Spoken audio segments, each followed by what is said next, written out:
Lions bringing back an old friend to compete on the offensive line. We'll talk about it on a Thursday, Locked On Lions. You are Locked On Lions, your daily Detroit Lions podcast. Part of the Locked On Podcast Network, your team every day.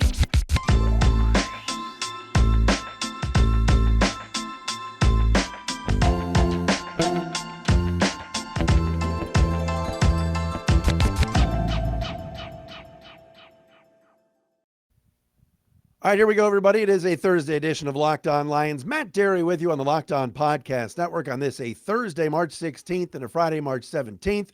Thanks for checking us out wherever you get your podcasts. And, of course, you can subscribe and watch us for free each and every day on YouTube. Locked On Lions today is brought to you by FanDuel.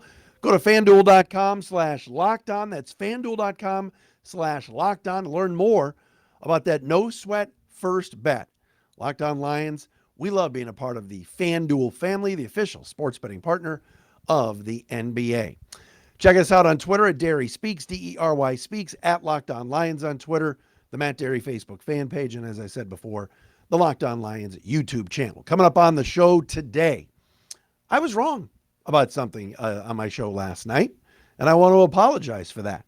I did a poor job of speculating about something, and I want to sort of clear the air and apologize for taking the show somewhere I probably shouldn't have done so yesterday. We'll get into that coming up momentarily. Graham Glasgow is back with the Lions. What does that mean across that offensive line? We'll get into that momentarily. Lions lose Evan Brown. He is heading to the West Coast. You'll hear from Cam Sutton, who was on the NFL Network today and had some very interesting comments about coming to Detroit and why he's in Detroit. And there's a free agent tight end still on the market that I think the Lions may take a look at.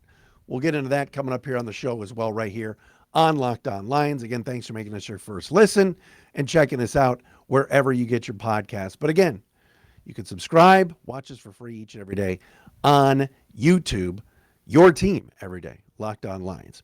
All right, so I posted the show late last night. Had some technical problems, had some other things I was doing, so we had the show get in late on Wednesday night. And I talked a lot about Jamaal Williams in case you missed yesterday's show or if you listened to yesterday's show, and I appreciate all the comments I got back. Talked a lot about Jamaal Williams leaving and David Montgomery heading into the fold for the Lions. I think it's a smart move, a good move. I'm not a huge Montgomery fan. It's not like I'm doing cartwheels here or jumping jacks, but I understand why Brad Holmes did it. The Lions gave Jamaal Williams a deadline, I'm sure. They were looking to bring a running back in, whether if it was Williams coming back. The two sides seemed to be far apart, and so the Lions moved on and signed David Montgomery, a very accomplished back, to a 3-year, $18 million deal with $11 million guaranteed. And I got on the show last night, and I talked about, why is Jamaal Williams leaving? What's going on?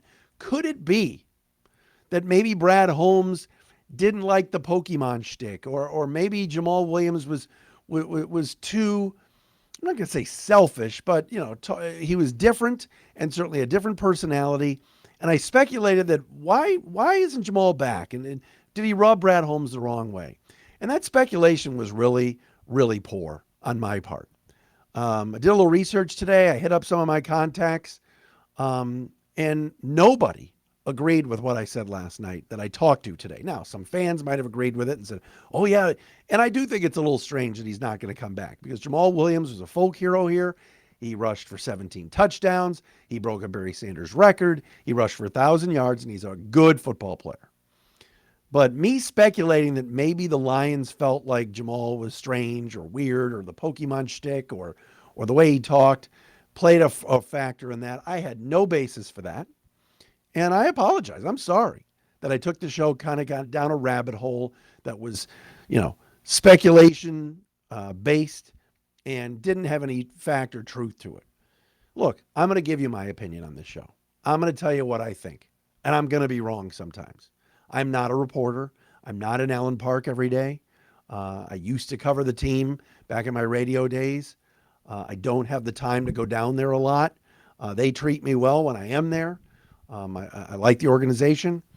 But what I did last night on the show was speculation, some innuendo, and quite honestly, had no basis. It was an opinion that I thought I had, and I was thinking that maybe that was a possibility. And with the folks that I talked to today, all told me, no, that's not true. Jamaal Williams and his agent thought they were going to be getting more money from the Lions and more guaranteed money. And it didn't happen. And when talks broke off and the two sides were too far apart, Brad Holmes did what a good general manager does. He had a plan B. He went out and got a player that was that is 2 years younger. David Montgomery is 26 years old. Jamaal Williams is 28. And the Lions are moving forward.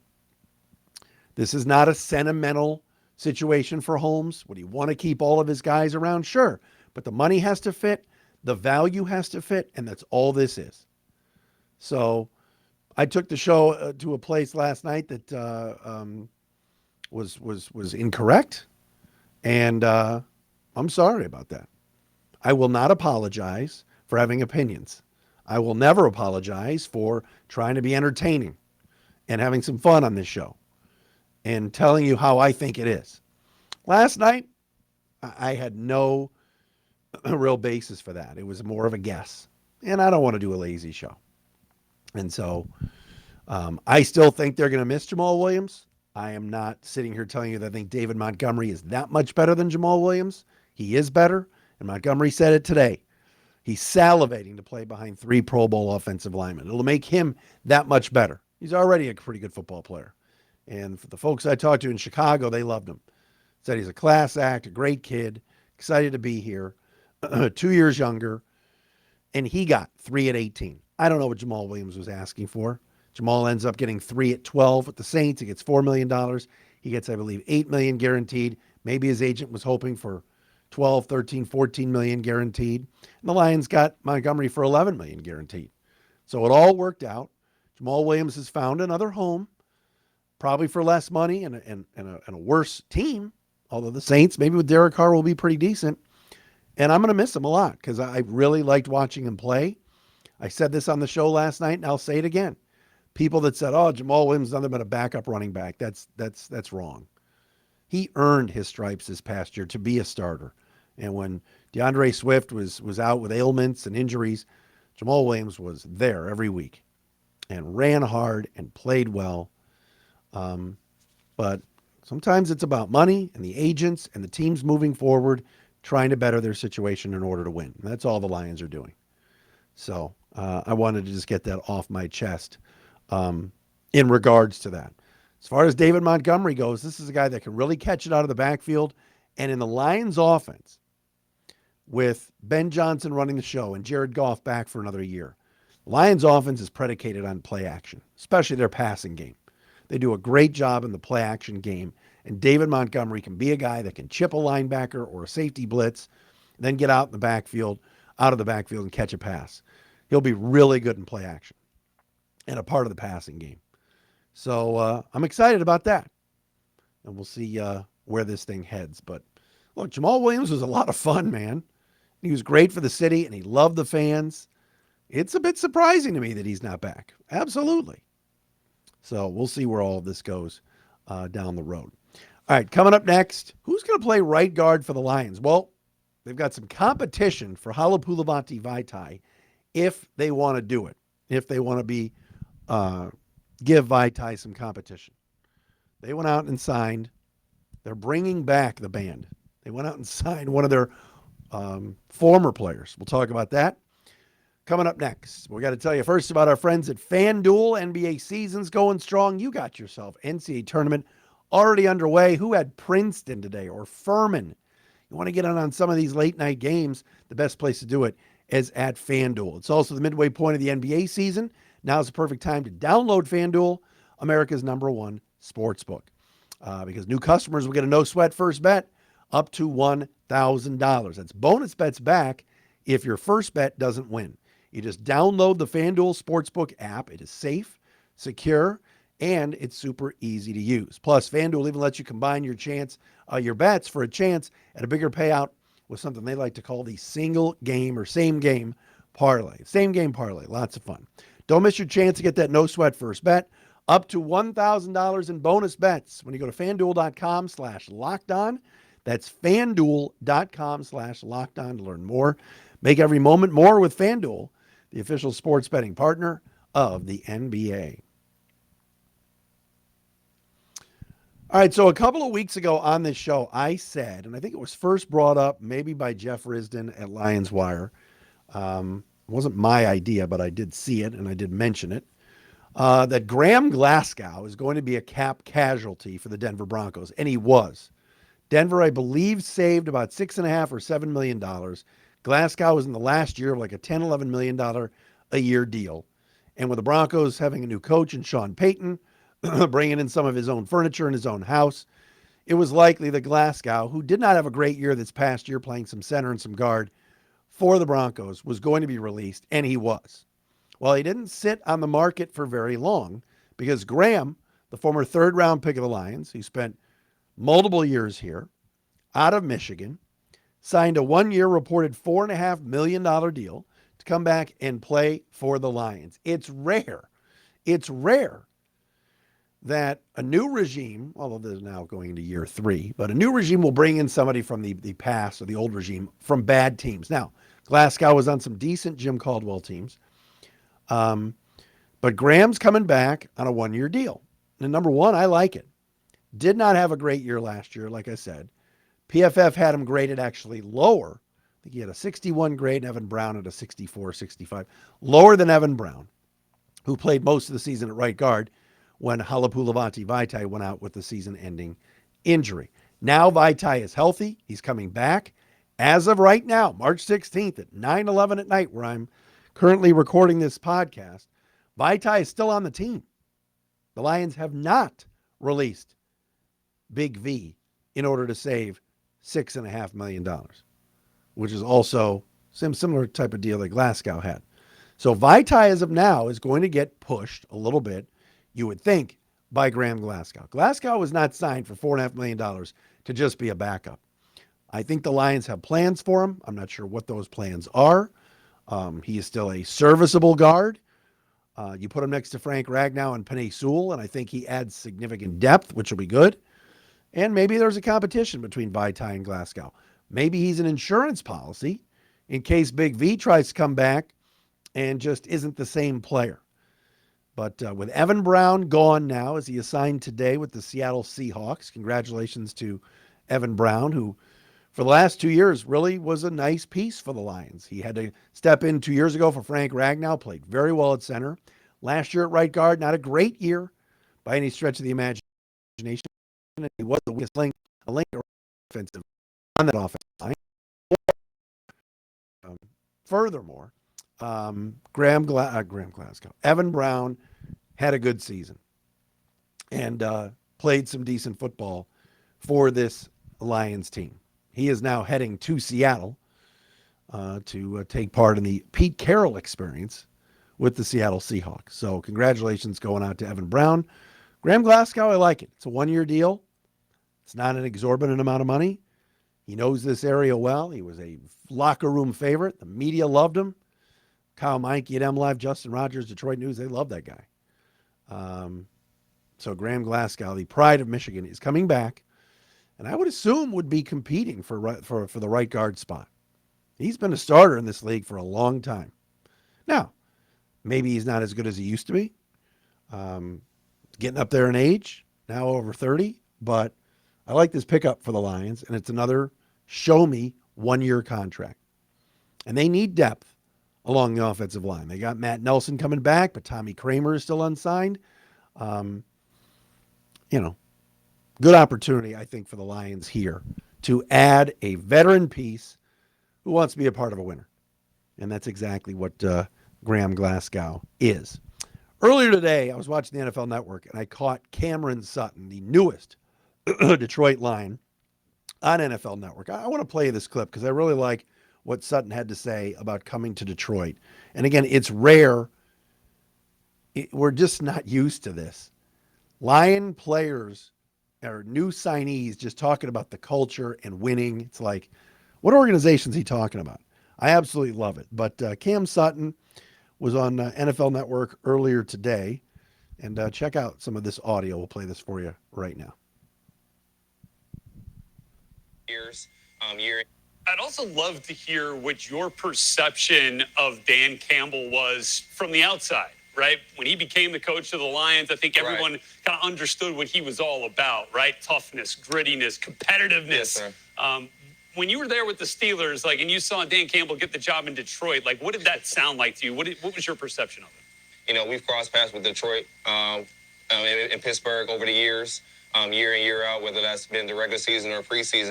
And you see those same similar things, those same qualities each and every time they step out there on the field. The grittiness, the competitiveness, the toughness, the intellect of necessarily the game and the situation and the playmaking. That's everything of this team, who are looking for just putting the right pieces out there on the field and being able to win games, being able to close games out, being able to have those leaders out there to put you in the right situations out there in the field, see the game for what it is and be an extension of the coaches, being on that communication factor with all the guys and just playing hard with your brothers, loving our job. And it's not a job, but loving what we do, but loving our job and just being accountable to that and again, just playing ball.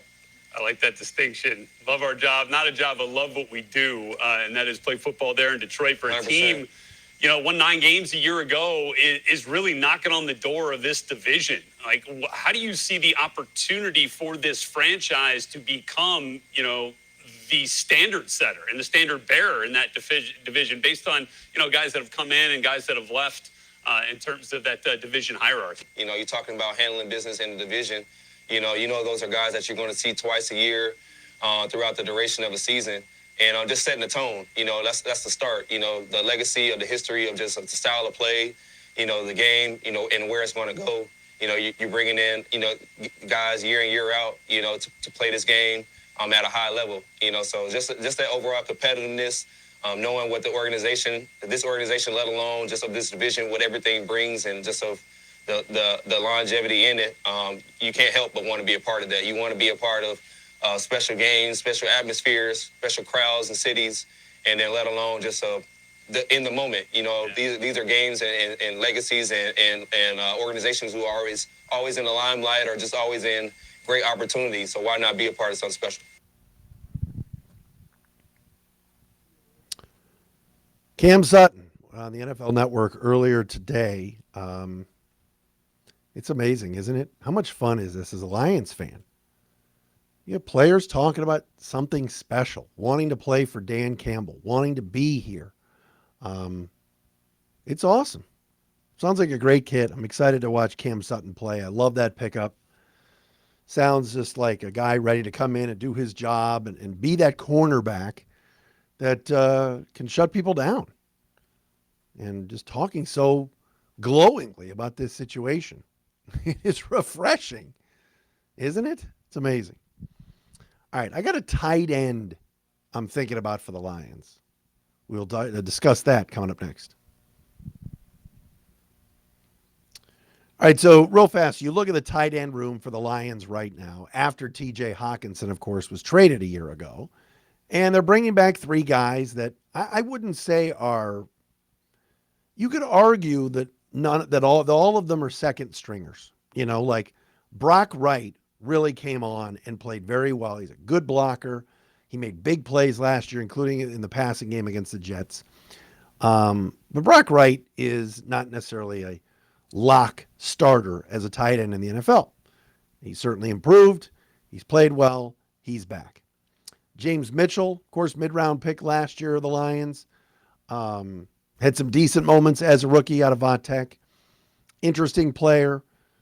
Also helped both in the passing game and the run game. He's back. But is he necessarily a starter in this league? I don't know. And then Shane Zylstra, the Flying Zylstra brothers. Shane Zylstra, kind of a journeyman that's made the rounds. And last year he had a 3-touchdown game. Ironically enough, in that awful loss to the Carolina Panthers.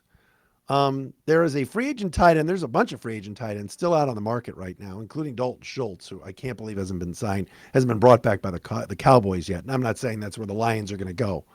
But I'm looking at another 1-year deal, another Brad Holmes 1-year economical deal with a guy like Austin Hooper, ex of the Falcons, Browns, and last year the Tennessee Titans. Austin Hooper is 27 years old, or 28 years old, a 7-year vet.